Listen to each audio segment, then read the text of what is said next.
సరే కర్మ ఉంది, సరే కర్మ చేయడం కోసం మంచి పనులు చేయాలని చెప్పారు. నేనేం చేస్తాను, కర్మ చేయడానికి కాదు సార్, మనకు అన్ని కర్మలు తొలగించడానికి, కర్మలు తొలగించడానికి సత్కర్మలు చేయాలి.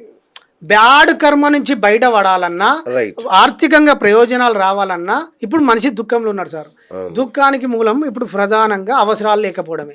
అవసరాలు ఎట్లా వస్తాయి? పుణ్యం ద్వారానే వస్తాయి. పుణ్యం లేకపోతే ఏది రాదు. కాబట్టి ప్రతిరోజు ఒక సత్కర్మ అలవాటు చేసుకుంటే పుణ్యం ద్వారా వీళ్ళకు పరిస్థితులు ఏర్పడతాయి, అటువంటి పరిస్థితులు క్రియేట్ అవుతాయి. రైట్, అది ఒప్పుకుంటాను. అయితే ఇప్పుడు మీరున్నారు. అవును సార్. మీరేం చేస్తారు, చాలా తాదాత్మ్యంతో లీనమైపోయి ప్రేమగా కుక్కలకు ఆహారం వేస్తారు. అవును సార్. నేనేం చేస్తా అంటే, సంతోష్ గారు చెప్పారు ఏదో పుణ్యం మీద మూట కట్టుకుందాం అని చెప్పి టక్కటక్క తీసుకెళ్ళి తినన్నా కుక్కలకి వేస్తా. మీకు వచ్చిన పుణ్యమే నాకు వస్తుందా రాదా అంటే నేను యాంత్రికంగా చేస్తున్న సేవ. సార్ ఫలితం కూడా మీరు ఇంటెన్షనల్గా ఎట్లా చేస్తున్నారు అనేది ధర్మం నిర్ణయిస్తుంది. అది మనం ఎలా చేస్తున్నామో మన ఉద్దేశాన్ని బేస్ చేసుకొని ధర్మం నిర్ణయిస్తుంది. ఇప్పుడు నేను డ్యూటీ చేసిన తర్వాత నాకు జీతం ఎంత ఇవ్వాలనేది సిస్టమ్ నిర్ణయిస్తుంది సార్. ఇక్కడ కూడా ప్రకృతి ధర్మాలు, విశ్వ ధర్మాలు, మనం ఏ కర్మ చేస్తున్నాం, నువ్వు ఇంటెన్షనల్గా నీ ఏ ఉద్దేశంతో ఉన్నావు దాన్ని బట్టి ధర్మం ఇన్వాల్వ్ అయి ఉంటుంది ఆ ప్లేస్లో. ఇప్పుడు ఇక్కడ చట్టం ఉంటుంది సార్, ప్రకృతి ధర్మాలు ఇప్పుడు మన బాడీలో సిస్టమ్ ఉందా లేదు సార్. విశ్వ ధర్మాలు అణువున నిక్షిప్తమై ఉంటాయి, అన్నీ చూస్తాయి అవి. శక్తి అదృశ్య జగత్తులో శక్తి ఎప్పుడు మనల్ని గమనిస్తూనే ఉంటుంది.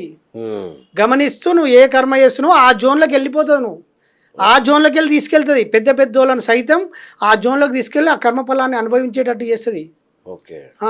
ఇప్పుడు ఒకటి సాఫ్ట్వేర్ ఇంజనీర్ ఉన్నాడు సార్, పేరుకు 1 లక్ష 2 లక్షలు జీతము, కానీ బ్యాడ్ కర్మ ఏంటైంది అనుకో, మనకు ఇప్పుడు మామూలు వ్యక్తి నేను చెప్తే నా మోసపోడు, కానీ ఆయనకు షేర్ బుద్ధి ఉంటుంది. అంటే సృష్టిలో కూడా బ్యాడ్ను అనుభవించడానికి ఏ వ్యక్తికి అది ఇంటర్లింక్ అయి ఉంటుంది. ఇప్పుడు ఫర్ ఎగ్జాంపుల్ డిజిటల్ మార్కెట్ వచ్చేసారు, డబ్బు అకౌంట్లలో ఉన్నది. మామూలుగా అయితే ఇప్పుడు డబ్బు ఫిజికల్ వ్యక్తి తీసుకోకపోతే మోసం చేస్తాడు అనుకుందాం. దీనికి కూడా అపాయింటెంట్ ఉంటుంది. ఇప్పుడు క్రిమినల్ ఉన్నది కదా సార్, సైబర్ క్రైమ్ ఉంది కదా, అది ఎవరు మోసపోనో వాడు బారి కర్మ వాటి వాడే లింక్ అవుతాడు ఆ వ్యక్తికి. ఇప్పుడు నాకు సాఫ్ట్వేర్ తెలుసు సార్, ఫోన్ మీద అంతా తెలుసు పట్లున్నది, కానీ నా బ్యాడ్ టర్మ్ వచ్చినప్పుడు ఆ లింక్ వస్తుందా పోతుంది. బుద్ధి ఆ సెకండ్లో మోసం చేస్తాడు. వీని కర్మ కోసం వాడిని అపాయింటెడ్ చేసింది యూనివర్స్. సరే ఇప్పుడు కొందరు గుప్త దానాలు చేస్తారు, దానివల్ల ఏమైనా ఫలితం ఉంటుంది అంటే ఎవరికి తెలియదు ఆయన చేసినట్టు మరి? అవును సార్. దానివల్ల ఏమైనా లాభం ఉంటుందా అంటే ఇప్పుడు గుప్తదానం ఎందుకంటే చేసిన ఆల్రెడీ జగత్ సృష్టి చూస్తుంది. గుప్త దానాలు ఎందుకు చేయాలంటే 10 మందికి ఎందుకు చెప్పుకోవడం వల్ల ఉపయోగం ఏమి ఉండదు. కొంత కీర్తి కోసమో ఇవి చేస్తారు కదా, వాళ్ళు కీర్తిని కోరుకోరు, భౌతికంగా ప్రచారాన్ని కోరుకోరు, ఏ లగ్జరీ కోరుకోరు. అంటే ఈ దానంలో గుప్తదానం కొంత శ్రేష్టం సార్, కొంత ఉన్నతమైన, అంటే ఆ స్థాయిలో కొంత పరిమితం. కానీ ఇప్పుడు ఇప్పుడు నేనున్నా సార్, ఇప్పుడు నేను కొన్ని కర్మలు చేస్తున్నా, నేను గుప్తదానం కొన్ని చేసినా కొన్ని ప్రపంచానికి చేస్తున్నా. ఎందుకంటే ఇప్పుడు కర్ణుడు ఉన్నాడు సార్, కర్ణుడు ఈ చేతితో ఇచ్చింది ఈ చేతితో వదిలేరు, కానీ ఇప్పుడు మనకు తెలుసు కదా మరి కర్ణుడు ఇచ్చింది ఇప్పుడు ఈ చేయికి తెలియదు అన్నాం. ఇప్పుడు మనకు తెలిసింది కదా ఈ చేయికి తెలియనప్పుడు మనకి ఎట్లా తెలిసింది అంటే ఏం సందేశం? దాని అర్థం ఏంటంటే నువ్వు చేస్తున్నది ప్రపంచంలో కొంతమందిని ఇన్స్పిరేషన్ చేస్తుంది, ఇంకో వారికి ఉపయోగపడుతుంది. 10 మందికి ఉపయోగపడడం వల్ల వాళ్ళు కూడా ఆ జోన్లో ఉంటారు, ఆ సత్కర్మలో ఉన్నప్పుడు వాళ్ళకు కూడా మంచి జరుగుతుంది. ఇప్పుడు నేను ఉన్నా సార్, ఇది కూడా కర్మనే, నేను 10 మందికి ఉపయోగపడుతున్నా జ్ఞానాన్ని ఇవ్వడం వల్ల, ఇది కూడా కర్మనే.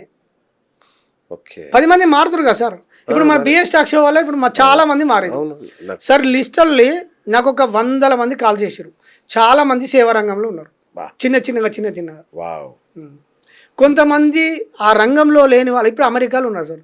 కొంతమంది నెలకు వాళ్ళు నా తరఫున చేయండి అని ఇప్పుడు మనకు 10 మంది లింక్ అయ్యి వాళ్ళు మనకు డబ్బులు పంపించి చేయమని చెప్తారు. వాళ్ళకి నేను అవన్నీ నా తరఫున వాళ్ళకి ఇస్తున్నా. సో ఇప్పుడు మనకు గత బిఎస్ టాక్ షో వల్ల ఇప్పుడు వాళ్ళకు ఇప్పుడు నేను చేసే కర్మకి ఎవరు కారణం సార్? వాళ్ళు. సో ఫలితం వాళ్ళకి లింక్ అవుతుంది. ఎవరు మీకు కొంత వస్తుంది, నేను సేవలో ఉన్నా కదా. కర్మ కారణానికి ఫలితం అంటుకుంటది, సేవకు ఫలితం అంటుకుంటది. వైరాగ్యం అంటే ఏంటి అసలు? వైరాగ్యం అంటే 2 ఉంటాయి సార్. జ్ఞానంతో కూడిన వైరాగ్యము, జ్ఞానం లేకుండా వచ్చే వైరాగ్యం. మామూలుగా భౌతికంగా వచ్చే వైరాగ్యం ఏంటంటే ఇప్పుడు కొందరు మోసం చేస్తారు, బలవంతుడు ఉంటాడు, వాడిని మనం ఏం చేయలేము, ఇక చేయలేక నిరాశతో ఉండడం, లేదా ఇంట్లో ఒక వ్యక్తి చనిపోతాడు, వ్యక్తి చనిపోయాక వాళ్ళకు ఎవరు సపోర్ట్ చేయరు సార్. వాళ్ళ అంటే గడ్డు పరిస్థితులు అంటే మొత్తం సంకట స్థితి ఏర్పడుతుంది. అంటే వాళ్ళకు ఏ దారి కనబడదు సార్, వాళ్ళకు ఏ దారి కనబడదు. అప్పుడు ఏం చేస్తాడంటే వాడికి వైరాగ్యం వచ్చేస్తుంది, అందరు వేస్ట్ అదని చెప్పి వాడు మొత్తం డీలా పడిపోయి ప్రపంచాన్ని చూడడం మానేస్తారు. అంటే ప్రపంచాన్ని పట్టించుకోవడం, అది భౌతికమైన వైరాగ్యం. కానీ ఈ సాధనలో జ్ఞానంతో కూడిన వైరాగ్యం వస్తుంది. రైట్, అది ఎలా వస్తుంది? జ్ఞానంతో కూడిన వైరాగ్యం ఎట్లా వస్తుంది అంటే, ఇప్పుడు నేనున్నా సార్, ఎప్పుడైతే జ్ఞానంతో కూడిన వైరాగ్యం వచ్చిందంటో ఇప్పుడు ఆ వ్యక్తి ఏంది, ప్రపంచాన్ని వదులుకున్నాడు.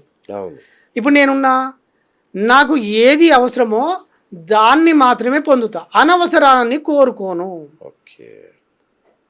అంతే కదా సార్, అది వైరాగ్యం. అది వైరాగ్యం. సూపర్. అందుకనే వైరాగ్యానికి శాస్త్రంలో ప్రథమ స్థానం ఉన్నది సార్. అంతే కదా సార్. ఇప్పుడు నా కోరికలు ఉంటాయి, నా అవసరాన్ని లిమిట్ పరిదే ఉంటుంది. కానీ నేను ఇప్పుడు రోడ్డు మీద పోతున్నా, నాకు 4 కోట్ల బెంచ్ కార్ కావాలని నాకు ఉన్నది, నా మైండ్ కోరుతుంది. నా అవసరానికి కారు కావాలి, నేను సేవ చేస్తున్నా, నాకు ఇప్పుడు 10,000 కావాలి, అంతే. 100 కోట్లు కావాలి అవసరం లేదు నాకు. ఇప్పుడు కార్యం జరిగితే చాలు అనే దృష్టి మీద ఇది జ్ఞానంతో కూడిన వైరాగ్యం. ఇంకొకటి ఇంట్లో 2 ఉంటాయి సార్. కొంతమంది ఆ వైరాగ్యం వస్తే వాళ్ళకి ఏ సోకు ఉండదు, అంటే బట్టల సోకు ఉండదు, కుటుంబం మీద సోకు ఉండదు, భార్య మీద సోకు ఉండదు, భర్త మీద సోకు ఉండదు, అవన్నీ అందరు చీకొడతా ఉంటారు. కానీ జ్ఞానంతో కూడిన వైరాగ్యం వల్ల సంపూర్ణంగా అనుభవిస్తాడు ప్రతిదాన్ని. నేను ఇప్పుడు కంఫర్ట్గా ఉన్నా సార్, మంచి డ్రెస్ వేసుకున్నా, హ్యాపీగా ఉన్నా, మంచి లగ్జరీ కార్ ఉన్నా, కంఫర్ట్ జోన్ చూస్తాడు. అంటే ఏది ఉన్నదో దాని అనుభవంలోకి తీసుకుంటాడు. Right, super sir. ఇప్పుడు అక్కినేని నాగేశ్వరరావు గారు అన్నారు సార్, అక్కినేని నాగేశ్వరరావు ఆయన దేవుని నమ్మరు, అస్సలు నమ్మడు. కానీ ఆయనకి దేవుడు ఎన్ని ఇచ్చాడండి, అనంత సంపదలు, కీర్తి ప్రతిష్టలు, పేరు ప్రఖ్యాతులు, అసలు ఆయనకు లేనిదే లేదు.